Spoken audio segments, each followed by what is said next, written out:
सध्या इस्लामपूर विधानसभा मतदारसंघामध्ये राष्ट्रवादी विरुद्ध राष्ट्रवादी अशी लढत लागलेली आपल्याला बघायला मिळते. जयंत पाटील यांच्या विरोधात निशिकांत पाटील अशी फाईट वाळवा विधानसभा मतदारसंघामध्ये लागली आहे. मात्र त्यांचा नेमका माझ्यासोबत आता राष्ट्रवादी तालुक्याच्या अध्यक्षा तहसीन अत्तार आहेत अजितदादा गटाच्या. त्यांच्याकडून आपण जाणून घेणार आहोत की नेमका त्यांचा प्रचार कशा पद्धतीनं चालू आहे आणि नेमकं त्यांच्या दृष्टिकोनातून काय नेमकं तालुक्यातलं वातावरण आहे. मॅडम नमस्कार. नमस्कार. काय वाटतंय आता विधानसभा या ठिकाणी लागलेल्या आहे, तुम्ही प्रचारामध्ये दररोज आम्हाला दिसताय, नेमकं कसं वातावरण आहे किंवा काय वाटतंय? सर्वप्रथम मी माझी ओळख करून देते. मी तहसीन अत्तार, वाळवा तालुका महिला अध्यक्षा.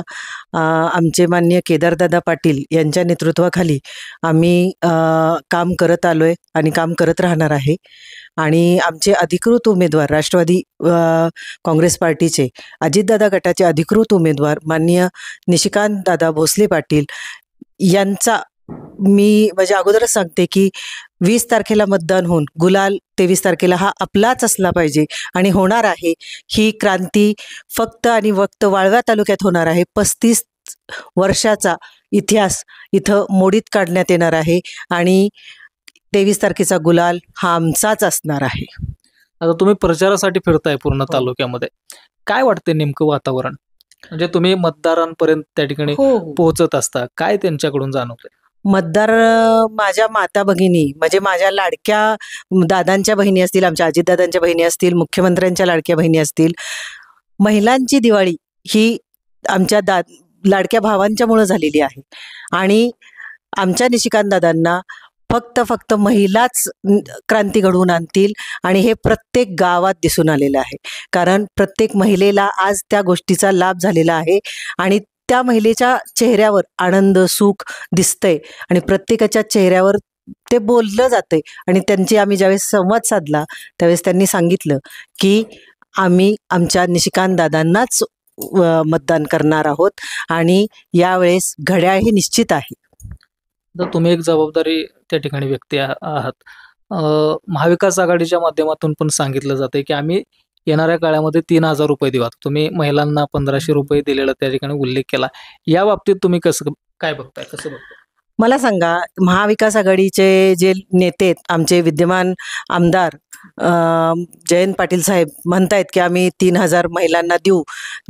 इलेक्शन झाल्यावरती किंवा मतदान झाल्यानंतर तुम्हाला 3,000 पोचतील. मग या अगोदर ही कल्पना त्यांना का सुचली नाही? आणि सुचली नाही ठीक आहे, मग तुम्ही कोर्टात का गेला ह्या भगिनींच्या विरोधात? आज माता भगिनींना आतापर्यंत कोणी पैसे दिलेत का? कोणी दिलेले नाहीत. आज डायरेक्ट सरकार महिलेच्या खात्यात पैसे देते. आज ती स्वतःच्यासाठी काहीतरी करू शकते. आज माझ्या इथलं एक उदाहरण सांगते. एका महिलेला 3,000 रुपये आले, पहिला हप्ता आला. त्यावेळेस तिनं 2,500 रुपयाची शिलाई मशीन घेतली, 500 रुपयाचं साहित्य आणलं आणि ब्लाऊज वगैरे शिवून तिनं 15,000 रुपये कमवले. आज हे का करू शकली? आज महाविकास आघाडीनं दिलं असतं, दिलंय का? नाही, हे फक्त महायुती सरकारनं दिलंय. आणि आमच्या अजितदादांनी, माननीय अजितदादा, माननीय आमचे एकनाथजी शिंदे साहेब आणि माननीय देवेंद्र फडणवीस साहेब या तिघांनी ही योजना अंमलात आणली म्हणून त्या महिलेला आज लाभ झाला. ती स्वतःच्या पायावर उभी राहू शकली. आज महाविकास आघाडीने काय केलंय 35 वर्षात मला सांगा? आज आमच्या विद्यमान आमदारांनी काय केलंय मला सांगा? रस्ते नाहीयेत. एका ठिकाणी एका गावात मी गेले होते, त्या गावाचं नाव मी घेऊ शकत नाही आत्ता, कारण त्या महिलेला लगेच त्रास होईल तिथं. आज त्या गावात 55 वर्षात त्या गावाच्या ठिकाणी लाईट नाहीये आणि रस्ताही नाही. त्यांनी जगायचं कसं? आज रस्ता, पाणी, लाईट ह्या जैविक आणि आता ह्याच्या सुविधा आहेत, रेग्युलरच्या सुविधा आहेत. पण ह्यांना कळायला पाहिजे ना. आज आपण एवढ्या साध्या साध्या सुविधा देऊ शकत नाही.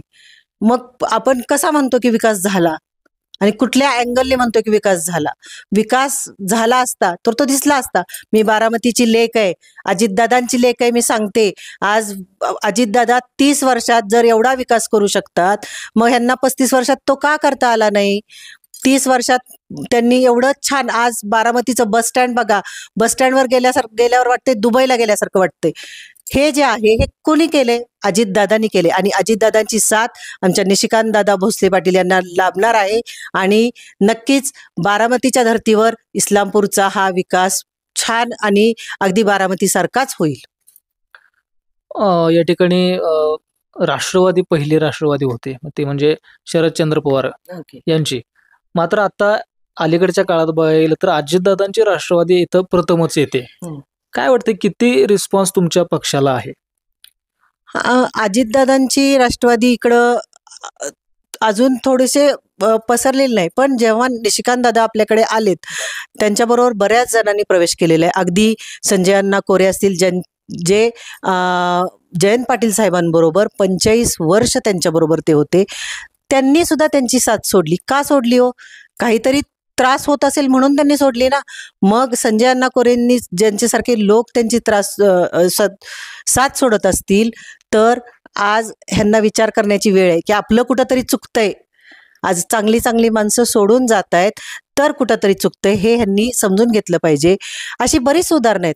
आज मला सांगा, कारखान्याचा चेअरमन त्यांचा मुलगा आहे, म्हणजे माननीय प्रतीकदादा आहेत. दिलीप तात्या पाटील किती वर्ष त्यांच्याबरोबर काम करतायत, त्यांच्या मुलाला त्यांनी कधी चेअरमन म्हणून बसवलं नाही. हे जे आहे हे फक्त आपलं पाटील की घराणं आणि आपले नातेवाईकच त्या फळीवर बसवतात, स्वतःच फक्त बघतात, म्हणजे स्वार्थ साधणार. एवढं मोठं पोट आहे की ते कधी भरतच नाहीये. आज ऊसाच्या दरासाठी असेल, रस्ते विकास नाहीये, बऱ्याच अशा गोष्टी आहेत की सांगू शकत नाही. अगदी किरकोळ आपण गावात गेलो, धान्य जे रेशन धान्य मिळतं त्या दुकानात पण ह्यांची अरेरावीची भाषा, धमकवण्याची भाषा. एखादा व्यक्ती सभेत जर दिसला महायुतीच्या तर त्याला लगेच तुम्ही कामावरून काढता. ही ह्यांची बंडखोरी आणि ही ह्यांची पद्धत लोकांना वागवायची. हे चुकतंय का तर चुकतंय आणि याचा जनता बरोबर त्यांना आता धडा देणार आहे, कारण ही निवडणूक जनतेने घेतलेली आहे हातात.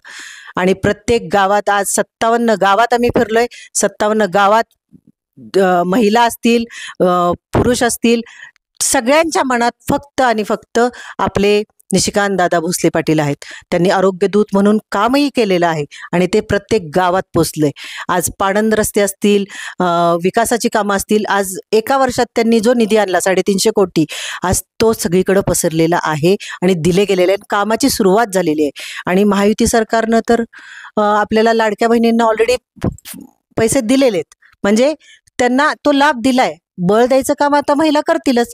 त्यांना ती त्यांची महाविकास आघाडीची जागा दाखवून देतील आणि प्रस्थापित आमदारांना त्यांची जागा दाखवून देतील, मला असं वाटतं. सगळ्यात महत्त्वाचा प्रश्न आहे, वाळवा तालुक्यामध्ये किंवा या मतदारसंघामध्ये ही जागा भाजपला सुटेल अशी चर्चा होती. मात्र ती जागा राष्ट्रवादी अजितदादा गटाला सुटली. मात्र भाजपचे जिल्हाध्यक्ष असताना सुद्धा ते इकडे येऊन त्यांनी ते तिकीट घेतलं आणि ते आता लढण्याच्या त्या ठिकाणी मैदानात आहेत. मात्र हे लोकांना किंवा सामान्य लोकांना पचनी पडतंय का? आपण फिरताय, काय वाटतंय? हो, त्यांना अगदीच त्यांना आवडलेलं आहे. सुरुवातीला आम्हाला वाटायचं की ते कमळावरतीच त्यांचं जास्त प्रेम आहे, पण नाही. ज्या ठिकाणी आम्ही गेलो ते म्हटले की घड्याळ ह्या चिन्हाचा निशिकांत दादांना नक्कीच फायदा होणार आहे, कारण घड्याळ हे 35 वर्ष वाळवा तालुका आणि इस्लामपूर विधानसभेत रुजलेला आहे आणि त्याचा फायदा नक्कीच निशिकांत दादांना होणार आहे. काय वाटतंय, शेवट निकाल काय लागेल? एकच सांगते, 23 तारखेचा गुलाल हा आमचाच असणार आहे, महायुतीचा, आणि निशिकांत दादा हे भरघोस मताने निवडून येणार आहेत. अगदी अभूतपूर्व क्रांती आपली वाळवा तालुक्याची होईल, कारण सगळ्या महाराष्ट्राचं लक्ष आज इस्लामपूर विधानसभेकडे लागलेलं आहे आणि ह्या इस्लामपूर विधानसभेत निशिकांत दादा निवडून येणार आणि कॅबिनेट मंत्रीपद त्यांना मिळणार, ही मी अगदी छातीटोकपणे सांगते. त्यांच्या विरोधात तुम्ही लढत असताना तुमच्या मनावरती काही दडपण किंवा वाटतं का बाबा ह्यांचा आपण पराभव करू शकेन किंवा त्यामध्ये काय अडचणी आहेत, असं काय आपल्या मनावर? नाही, अडचणी हे बघा, शेवटी त्यांचे कारखाने आहेत, स्कूल आहेत, भरपूर त्यांचे कामगार वर्ग आहे, तर साहजिकच आपण एका मोठ्या व्यक्तीशी लढत घेतोय. हे आधी कधी वाटायचं, ज्यावेळेस आम्ही कुठं फिरलो नव्हतो त्यावेळेस. पण ज्यावेळेस आम्ही प्रत्येक गावात गेलो, प्रत्येक म्हणजे अगदी रोजचे आमचे 9-10 गावं होत होती आणि आज माझे 57 गावं कंप्लीट झालेली आहेत. 57 गावात कंप्लीट झाल्यानंतर जो कॉन्फिडन्स आहे ना, तो असं सांगतो की त्यावेळेची भीती आणि आत्ताचा कॉन्फिडन्स हेच सांगतो की गुलाल हा आपलाच असणार आहे. तर या होत्या राष्ट्रवादी काँग्रेस पक्ष अजितदादा पवार गटाच्या तालुक्याच्या अध्यक्षा. तर यांच्या माध्यमातून सांगण्यात आलेलं आहे की तालुक्यामध्ये फिरत असताना त्या ठिकाणी सकारात्मक प्रतिसाद बघायला मिळतोय किंवा महिला असतील, तरुण असतील, यांचा चांगल्या पद्धतीचा प्रतिसाद त्यांना मिळत असलेलं त्यांच्याकडून सांगण्यात येतंय आणि 23 तारखेचा गुलाल हा राष्ट्रवादी काँग्रेस पक्षच घेईल असा त्यांनी ठामपणे विश्वास व्यक्त केलाय.